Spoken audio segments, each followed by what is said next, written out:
So now I'll be talking today on the theory of continental drift, which was given by Wegener. As we can see today, as what the world looks on a world atlas, so we can see the different continents and the shapes of these continents. They are very clear. Just observe this. We'll be coming back to this slide little later. Now, before Alfred Wegener came up with this theory, there were certain evidences somewhere, like people were talking about the shapes of the continents and how they are, and how there are different ways that things can be put in front of the scientific community. So basically, the first evidence that we can call it as an evidence came in the form of the jigsaw fit of the outline of the continental margins. Francis Bacon in 1620, while reviewing the first maps of the coastlines of Africa and South America, noted that the outlines of the continents appear as if they could fit together. So you can have a look at this. This is the coastal part of the eastern side of South America, and this is the western coastal side of Africa. So if you can just pick up this space and also pick up this pace of the land and try to pull them towards each other, you can see that they will more or less fit into each other. So this portion which is protruding can go inside this part, this portion can fit somewhere here, and so on. So that is why it is referred to as a jigsaw fit. Now this is just a cartoon to make you understand that it is as if the otherwise continuous land mass is being separated by the oceanic body or the water body, and one person is standing here and the other one like a dog is over here, and they are somehow not connected now because of this interruption by the water body. And we can think in terms of that maybe this portion was at some point of time connected, and that is why they were close together, but due to the present day condition of the water being present between the two land masses, they are separated. But of course this is just for your understanding. We will go into the depth of. So somewhere around 1858, Antonio Snider Pellegrini made the following remark, that is before and after maps of South America and Africa. So in 1858 itself, Antonio came up with this map. So as I told you, he said that this is a part of Africa, America. As you can see, this is the part of America, and it exactly fits into the parts of Africa. This is the present day condition and this is the previous condition. So initial statements came up in the scientific world as if like how these continents are having more or less such gross similarities and they can fit into each other, and this sparked the theory or the notion of the drifting of the continents. So as I told you, the jigsaw fit of continental margins is best when the outline is the edges of the continental shelves. Like say for example, you can see this part how it is fitting over here. This portion, like you can see, this is the smaller part, you can see. This is the peninsular part of India. It fits over here between Africa, Madagascar and Antarctica.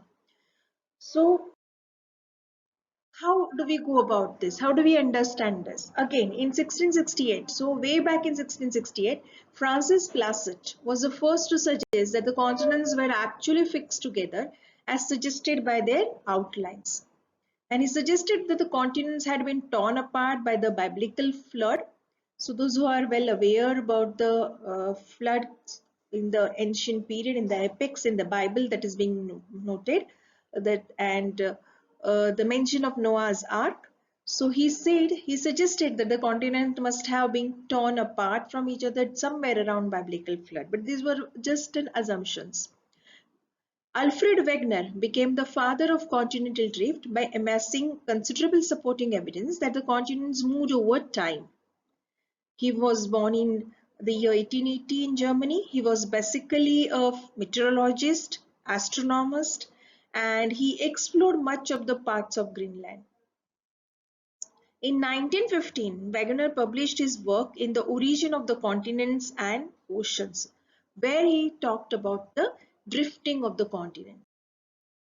So, as it is evident, in somewhere around 1910, the theory started conceptualizing, basically by Alfred Wegener, and he put it in front of the world in his book, that is Die Entstehung der Kontinent and Ocean, that is the origin of continents and ocean, that was published in 1915. It was basically written in German language and then translated, and this theory formed the basis for another theory, that is plate tectonics.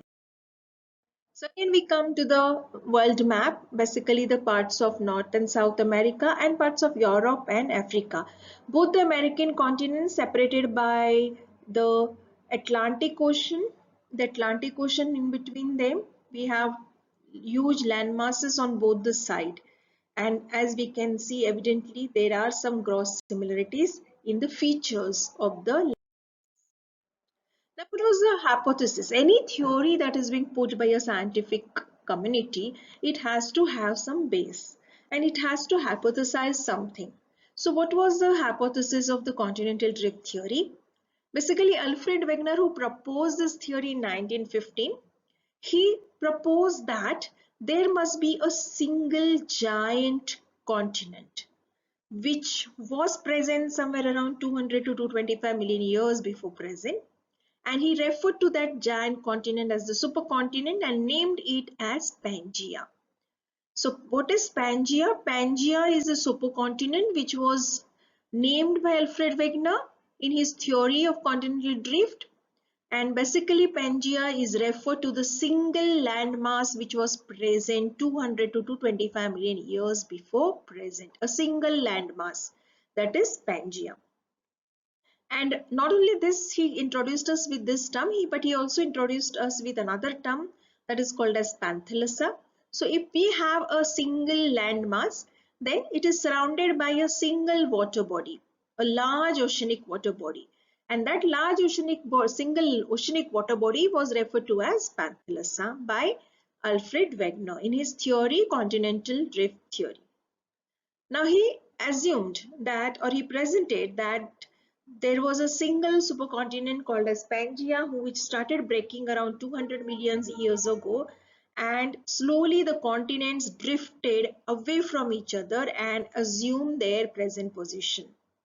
Now there should be some reason for their drifting which he could not obviously present properly, but he said that continents somehow plowed through the oceanic crust. So they just swiftly move away from each other through the oceanic crust. That is what he tries. Now Wegener was drawn to the idea to explain the ancient climates of the past. The puzzling question in his mind were, why should tropical ferns have grown in London, Paris and even in Greenland? Now try to understand what we are talking about. We are talking about tropical ferns.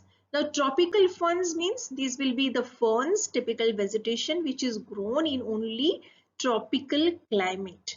So today we have the tropical belt somewhere here. So we can safely assume that is the belt where we have the location of India, parts of India over here.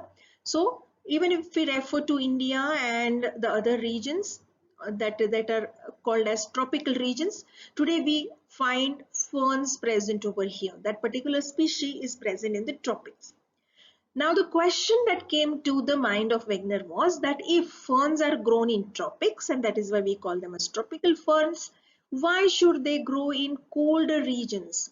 Or why should have they been occupying the parts of such land which were cold, which are presently the region which are known for their cold climate? For example, we have the Greenland, we have say London or England over here, we have Paris. So all these regions, here we have today fossils which are found of tropical ferns.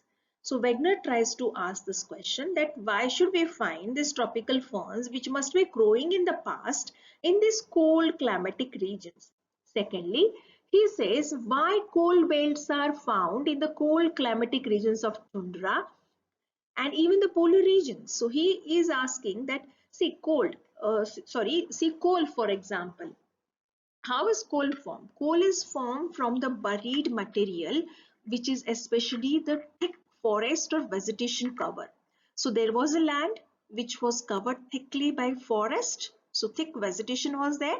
Somehow due to different processes, it got charred down, it got buried down the ground, and it remained beneath the ground for hundreds and thousands of years under tremendous pressure and temperature conditions, and because of which it turned into its fossilized form, which we get in the form of coal today. So naturally, in the past, few 100,000 years ago, the land where we are finding coal today must have been occupied by a very good thick forest. Now, evidently, the colder regions of the world, all these colder regions of the world where the temperatures are very, very low today, they are not having lots of vegetation today. So how come in the past they must be having vegetation despite the fact they are cold, and that is why we are getting again the fossilized from the vegetated part, that is the coal over there. This was the second question which he was trying to ask. Third question he was puzzled with was why glaciers have covered parts of Brazil, peninsular India, Australia and Congo basin at the same time. Now we know what are glaciers. Let's just try and understand this. Glaciers are the, to put it in a very simple manner, all those areas which are covered with ice or snow are the glaciated areas.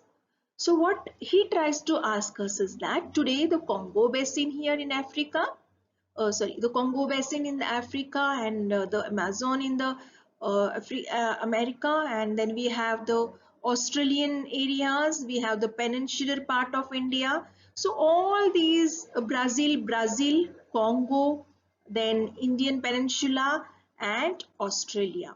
All these belts, if we look at them today, they are all hot and dry type of climatic regions.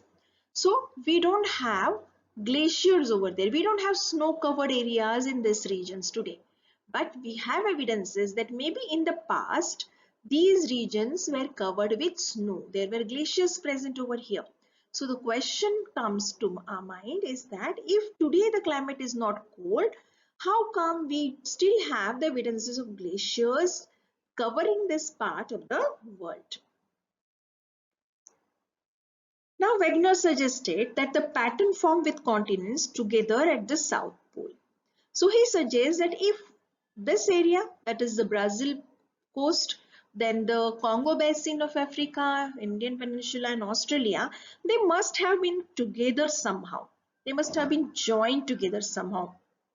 And that not only this, but they must be very, very close to the South Pole, so as to have a cooler climate in that particular. We are having the equator and we are having the North Pole and the South Pole condition over here. And what we can assume is that the climate shifted, like in next diagram where we can see the climate has shifted, continents remained stationary. And the other assumption we can make is that no, the climatic zones didn't shift, but what shifted were the continents. And what we can assume very safely is that no, the climatic zones have not shifted. What has shifted are. What does Wegener conclude from all these things?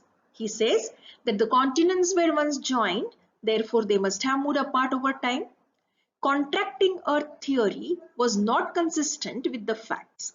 Wegener proposed a mechanism for continental drift, pushing of the continents by gravitational forces and derived from the sun and the moon, which were similar to tides.